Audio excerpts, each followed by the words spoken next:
ઓમાનથી અમારે જે ખેડૂતો અહીં આવીને જોયું, પછી સેનેગલથી આવ્યા, આફ્રિકાથી આવ્યા, ઘણા બધા ખેડૂતોએ જોયું કે અહીંયા પણ આ થાય છે.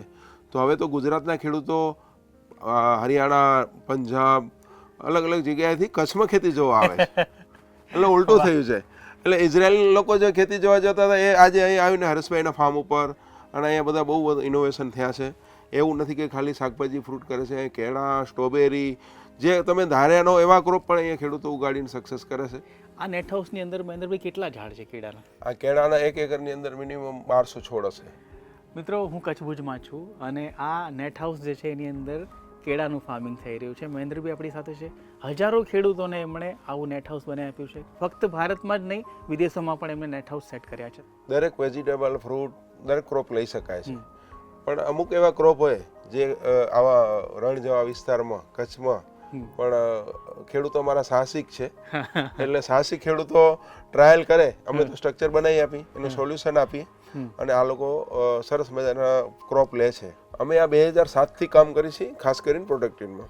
એમાં અમારે એક પણ સ્ટ્રક્ચર ક્યારે એવો મેસેજ નથી આવ્યો કે તમારું સ્ટ્રક્ચર પડી ગયું અને તમે આવો. એ અમારો રેકોર્ડ છે. અને અહીંયાથી તો 2 મોટા વાવાઝોડા ગયેલા છે 10 વર્ષમાં કચ્છમાં. તો એવા કે જેમાં કાંઈ થંભલા બી બચ્યા નતા ઇલેક્ટ્રિકના.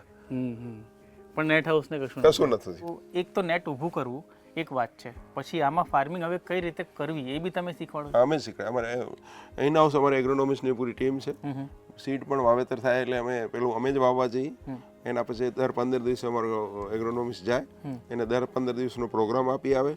વચ્ચે કોઈ એની જરૂરિયાત લાગે તો દરરોજ ફોટોગ્રાફીથી ઓફિસથી ચેક કરે, અને એની જે એક સિઝન પૂરી થાય ત્યાં સુધી અમે ફ્રી સર્વિસ ખેડૂતોને આપીએ છીએ. એક પાક આવી જાય ત્યાં સુધી ખેડૂત ટ્રેન થઈ જાય.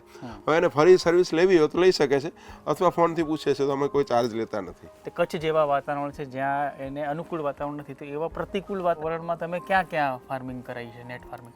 એક તો કચ્છ છે, મસ્કત છે, ઓમાન છે, જ્યાં રણ પ્રદેશ છે, ત્યાં બધે અમે જ્યાં લોકો વિચાર્યું ન હોય ત્યાં જઈને અમે નેટ હાઉસ લગાવીને એ લોકોને સક્સેસ કર્યા. એ લોકો શું પાક લઈ રહ્યા છે? એ અત્યારે ચેરી ટમેટો છે, કાકડી છે, ત્યાં મરચા બી કરે છે. બહુ સરસ સક્સેસ બી છે. એટલે અમે બી ધાર્યું નહોતું કે આ લોકો એટલા સક્સેસ થશે. હરિયાણા છે, રાજસ્થાન, MP, મહારાષ્ટ્ર અને ગુજરાત, એટલામાં મેક્સિમમ મારો કામ છે. બાકી પંજાબ સુધી બી કામ કર્યું છે. વાહ. તો મિત્રો, આજે કચ્છ ભુજની મુલાકાતે હતા અને અહીંયા કેળા ઉગી રહ્યા છે નેટ હાઉસ ફાર્મિંગમાં, અને મહેન્દ્રભાઈની કંપની છે, ગાંધીનગર બેઝ છે. જો તમે ખેતી કરતા હો કે અથવા તો તમારા પરિવારમાં, મિત્ર વર્તુળમાં કોઈ ખેડૂત હોય, તેમની સાથે આ વાત શેર કરો. એમને કદાચ એનાથી કંઈ નવી દિશા મળે અને એમનો વિકાસ થાય. Thank you.